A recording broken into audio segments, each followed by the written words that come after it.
Okay, this is exciting. I made a mistake here. I have this little 1/8" hole. I need to plug it. I just cut a little piece of the ash that I have, some scrap, and I'm going to try and use my 1/8" dowel hole cutter on my original SqWAYre. I don't think I've ever used this small one, so I'm not quite sure how it'll work. The piece of scrap I cut is a little too big, and I only need a little tiny 1/2" or so dowel, so I'm going to try and just rough it in with a knife. If I cut a smaller scrap, that would have made this step a little easier. So now I'll chuck it in my drill through the back side of the SqWAYre.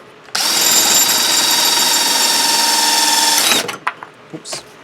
Pushed a little too hard, but I got my dowel. It's so thin you can't push that hard, but I think this will be all I need. Oh yeah, look at that. Go in there.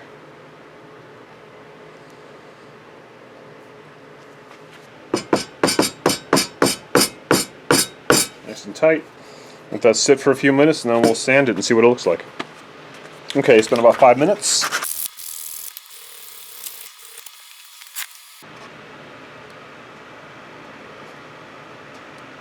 SqWAYre does it again.